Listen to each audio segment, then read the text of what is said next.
Hello everyone, my name is Amay and you are watching Utkarsh classes. आप लोगों के notice में अभी तक आ चुका होगा कि जो आईलेट का एग्जाम है, आईलेट 2022, इसका जो पैटर्न है ये चेंज हो चुका है, कंप्लीटली चेंज हो चुका है। मार्किंग स्कीम को अगर देखा जाए, अगर सब्जेक्ट वाइज देखा जाए तो क्या क्या चेंजेस आएंगे, वो सारी चीज़ें भी अभी हम लोग डिस्कस करने वाले हैं।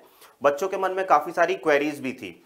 क्वेरीज का मतलब ये है कि जो पैटर्न के अंदर चेंजेस आए हैं उसके अंदर हम लोग आराम से सिलेबस देख सकते हैं कि हमारे पास में अब 3 सेक्शन रह गए हैं: English language, current affairs and GK and logical reasoning. जो मैथ्स है वो यहाँ पे नहीं दी गई है। मैथ्स मतलब क्वांटिटेटिव एप्टीट्यूड। क्लैट की अगर बात करें तो क्लैट में क्वांटिटेटिव टेक्निक्स कहते हैं, ठीक है। तो मैथ्स है वो यहाँ पे ओमिट कर दी गई है। और लीगल, सबसे बड़ी बात, लीगल एप्टीट्यूड या फिर लीगल रीजनिंग जो है वो यहां से गायब है, बिल्कुल ही गायब है। तो बच्चों के पास में काफी सारी क्वेरीज थी कि सर अब लीगल पढ़ना है कि नहीं पढ़ना है, मैथ्स पढ़ना है कि नहीं पढ़ना है, सर लॉजिकल में अब वर्बल रीजनिंग आएगा कि क्रिटिकल रीजनिंग आएगा। क्या ये जो पैटर्न है ये क्लैट के ज्यादा करीब हो गया है? क्या ये जो पैटर्न है ये क्लैट के ज्यादा करीब हो गया है? सर क्या क्लैट जैसे क्वेश्चन आएंगे? तो इन सारी क्वेरीज को आज हम लोग रिजॉल्व करने वाले हैं। सबसे पहले तो समझ लीजिए कि अब पैटर्न क्या हो गया है। पहले क्या था, हमारे 5 सब्जेक्ट्स थे। 5 सब्जेक्ट्स कौन कौन से?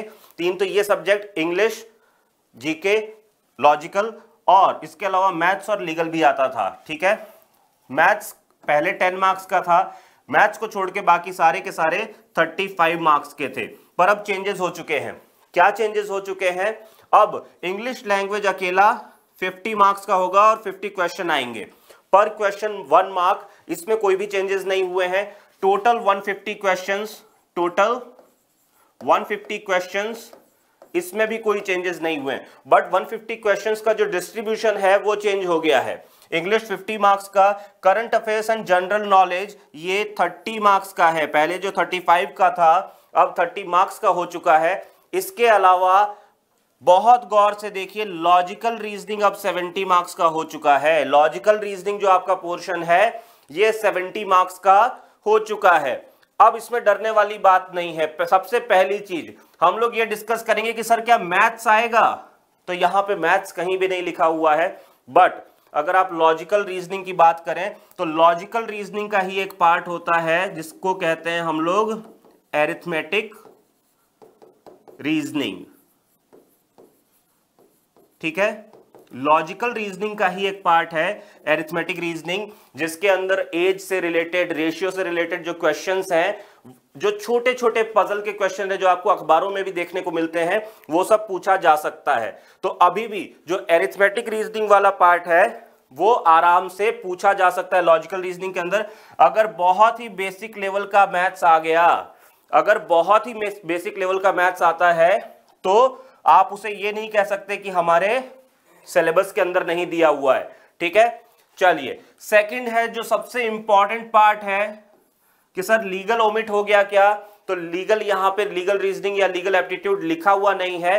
बट इन एसेंस अगर आप क्लैट की तैयारी कर रहे हैं, अगर आप आईलेट की तैयारी कर रहे हैं, तो आपको पता होगा कि लीगल रीजनिंग भी एक तरह का रीजनिंग ही है। लीगल रीजनिंग ये भी एक तरह का रीजनिंग ही है। आपको अगर प्रिंसिपल फैक्ट बेस्ड क्वेश्चन पूछे जाते हैं, आपको अगर क्लैट जैसे क्वेश्चन पूछे जाते हैं, एक पैसेज दिया गया है, सिचुएशंस दी गई है, आपको डिसाइड करना है, तो वहां पे भी आप अपना रीजन यूज करते हैं, अपनी रीजनिंग को यूज करते हैं। वहां पे भी लॉजिकल रीजनिंग ही आती है। तो पूरी तरह से अगर लीगल रीजनिंग के क्वेश्चन पूछे जाएं तो पूरी तरह से आप ये नहीं कह सकते कि सर हमारे सिलेबस में तो लीगल रीजनिंग था ही नहीं, आपने लीगल रीजनिंग कैसे पूछ लिया? तो इसलिए लॉजिकल रीजनिंग के अंदर भी लीगल रीजनिंग छुपा हुआ है। मैं ये नहीं कह रहा कि पूछा ही जाएगा, पर आपको अपनी तैयारी के अंदर कोई भी कमी नहीं लानी है, क्योंकि अगर कल को लीगल से क्वेश्चन पूछ लिया गया तो आप ये नहीं कह पाएंगे कि सर हमारे सिलेबस में तो था नहीं, हम कैसे इसका जवाब देते, ठीक है। और लॉजिकल रीजनिंग है भी 70 मार्क्स का, तो 70 मार्क्स को एडजस्ट कैसे करेंगे? बहुत ही कॉमन सेंस है। 70 मार्क्स का क्या मैं ब्लड रिलेशन पूछूंगा, डायरेक्शन सेंस टेस्ट पूछूंगा, क्या मैं क्रिटिकल रीजनिंग पूछूंगा? इतना बेसिक कॉमन सेंस है कि लॉजिकल रीजनिंग के अंदर कहीं ना कहीं आईलेट वाले कोशिश करेंगे कि हम लोग लीगल प्रिंसिपल्स भी पूछें। ऐसा जरूरी नहीं कि आपको पहले से लॉ आता हो, ऐसा हो सकता है कि आपके पास में कोई लीगल तरीके से या फिर अभी जो प्रेजेंटली जो भी लीगल इश्यूज चल रहे हैं उन चीजों को क्रिटिकल रीजनिंग के फॉर्म में पूछ लिया जाए। जो लॉजिकल रीजनिंग है इसी का भाई है, इसी का पार्ट है क्रिटिकल रीजनिंग। अगर आप क्लैट की तैयारी कर रहे हैं तो बहुत अच्छे से जानते होंगे कि क्रिटिकल रीजनिंग क्या होता है, ठीक है। तो लॉजिकल रीजनिंग का ही तो पार्ट है क्रिटिकल रीजनिंग।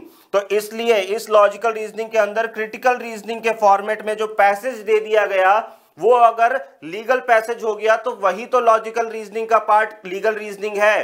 तो इसलिए मैं ये नहीं कह सकता कि लॉजिकल रीजनिंग को पूरी तरीके से ओमिट कर दिया जाएगा। एक और चीज ध्यान रखें, हमेशा ये माना जाता रहा है और ये देखा भी गया है कि क्लैट का जो पेपर है उससे थोड़ा सा टफ होता है आईलेट का पेपर। आईलेट का पेपर जो कि एनएलयू दिल्ली के एंट्रेंस के लिए होता है, वहां पे अभी भी थोड़ा सा टफ रहता है ये क्लैट के मुकाबले। तो हो सकता है कि यहां पे इंग्लिश लैंग्वेज के अंदर मैक्सिम्स पूछी जाए, लीगल मैक्सिम्स पूछी जाए, ठीक है। तो आप मना नहीं कर सकते क्योंकि वो आपके लैंग्वेज का पार्ट है, इंग्लिश का पार्ट है। करंट अफेयर्स एंड जीके के अंदर लीगल जीके पूछा जाए, लीगल जीके पूछ सकता है क्योंकि यहां पे जो ये करंट अफेयर्स के साथ में जनरल नॉलेज वाला पार्ट है, ये छोटे मोटे बहुत ही आसान से सरफेस लेवल के पिन पॉइंट फैक्ट्स पूछ सकता है। प्रेसिडेंट से रिलेटेड, गवर्नमेंट से रिलेटेड, इलेक्शन से रिलेटेड, फंडामेंटल राइट से रिलेटेड, बेसिक स्ट्रक्चर से रिलेटेड, टॉट के अंदर कोई भी डॉक्ट्रिन हो सकता है, कॉन्ट्रैक्ट के अंदर कोई भी कॉन्सेप्ट हो सकता है।